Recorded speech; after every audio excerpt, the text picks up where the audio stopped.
Halo sahabat duniaku dan kawan-kawan semuanya, selamat datang di Dunia Gua Channel. Di video kali ini kami melakukan vlog yang kedua kalinya ya. Setelah kemarin kami membuat vlog tentang Budik Damber ya, dimana kita membahas tentang kesalahan-kesalahan yang ada di Budik Damber.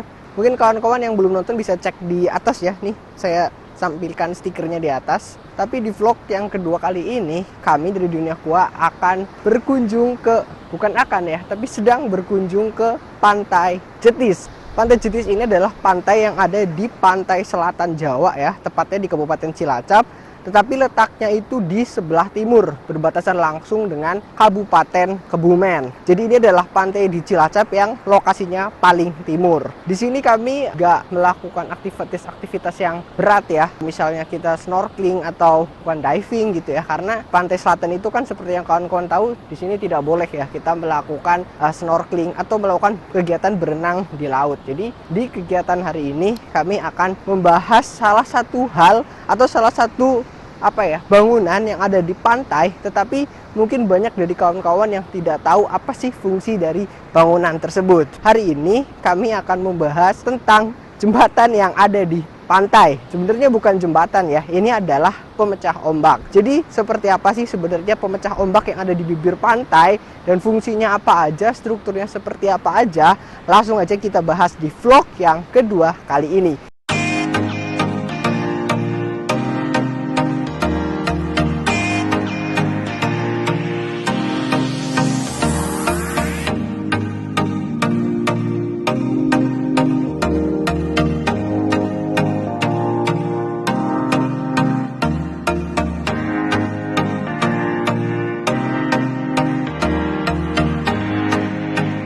Dan di belakang kami ini adalah pemecah ombak yang tadi kami maksud, yang mungkin banyak dari kawan-kawan semuanya menganggap ini adalah jembatan ya, jembatan entah kemana. Jadi ini adalah pemecah ombak. Jadi di sini kalau kita melihat pemecah ombak itu letaknya ada di bibir pantai. Jadi kalau kita lihat ya, fungsinya itu sebenarnya seperti dengan namanya, yaitu untuk memecahkan ombak. Tujuannya yaitu untuk mengurangi tekanan dari air pantai itu sendiri agar dapat mengurangi abrasi pantai atau pengikisan pantai akibat dari ombak. Seperti yang kita tahu ya, bahwa di bibir pantai, di tepian pantai itu banyak aktivitas-aktivitas yang dilakukan oleh manusia, seperti pariwisata. Di sana ada yang berdagang atau juga ada yang menyewakan ATV mungkin, kuda dan lain-lainnya. Itu membutuhkan suasana ombak yang tidak terlalu besar. Maka dari itu fungsi pemecah ombak ini menjadi cukup penting, khususnya di tempat-tempat wisata. Tetapi selain itu, selain untuk memberikan kenyamanan berwisata, pemecah ombak juga dapat memberikan fungsi lain, yaitu untuk mengurangi pendangkalan. Fungsi lainnya juga bisa digunakan untuk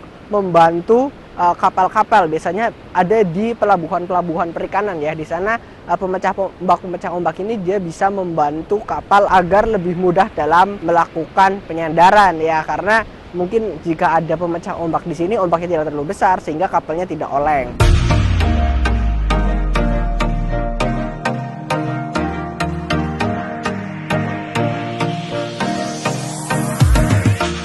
Untuk strukturnya sendiri itu sebenarnya ada bermacam-macam ya, tapi yang paling sering terjadi atau yang paling sering dibangun itu adalah bentuknya itu tetrapod ya, di mana di sana ada 4 bagian yang seperti silinder.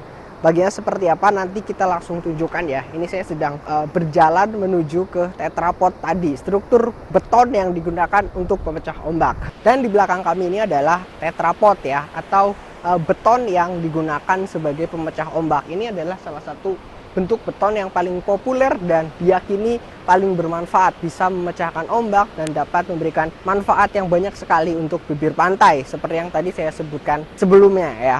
Kalau cara pembuatannya sendiri sih sebenarnya saya juga belum pernah melihat, tapi kalau dilihat dari data-data yang ada, ini cara pembuatannya sama seperti pembuatan beton-beton yang lainnya ya. Ini dicetak, kemudian terbuat dari semen, pasir, dan juga yang paling penting itu ada salah satu bahan kimia yang saya lupa namanya, itu bisa mengurangi kerusakan akibat adanya garam, karena kan ini struktur betonnya diletakkan di pantai yang tentunya sangat mengandung garam tinggi. Jika tidak ada bahan kimia yang dicampurkan itu tentunya ini akan cepat rusak, tapi karena ini ada bahan kimianya yang dicampurkan, maka ini bisa menjadi lebih awet.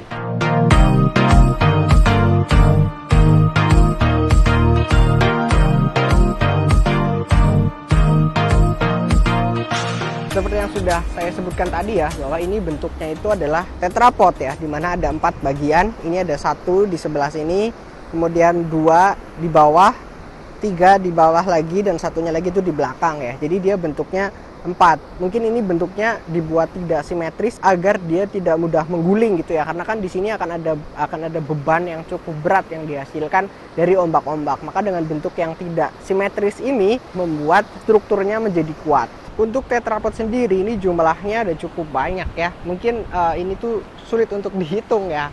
Tapi ini tentu sudah disusun berdasarkan kebutuhan dan tentunya sudah disesuaikan dengan apa yang dibutuhkan di sini. Ada banyak sekali hitungan-hitungannya.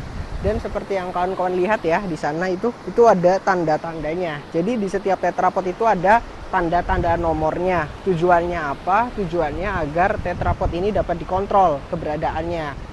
Bisa saja mungkin tetrapodnya ada yang rusak ataupun ada yang hilang, maka bisa segera diperbaiki. Karena sedikit saja adanya kesalahan di tetrapod ini atau kekurangan jumlah itu bisa mengurangi manfaat dari tetrapod ini yang disusun untuk membentuk suatu pemecah ombak. Bisa dilihat juga ya di sini tetrapodnya itu di sana ada besi, di dalamnya besi yang cukup besar. Tentunya ini seperti struktur-struktur beton di rumah kawan-kawan ataupun di gedung yang kawan-kawan pernah lihat sedang dibangun. Jadi ini strukturnya kurang lebih sama, dan karena ada besi itu maka kekuatannya sudah sangat terjamin ya. Kemudian yang tidak kalah penting dari pemecah ombak selain tetrapod itu adalah adanya pembatasnya, atau ini adalah bangunan yang menjorok ke laut yang menjadi kuda-kuda utamanya atau fondasi utamanya. Bentuknya kurang lebih seperti ini ya. Ini juga sama terbuat dari beton, dan betonnya juga pasti ini sangat kuat juga karena menggunakan bahan kimia tadi, dan juga ada besi-besi yang mengikat strukturnya ya. Seperti di kotak ini adalah besi-besi.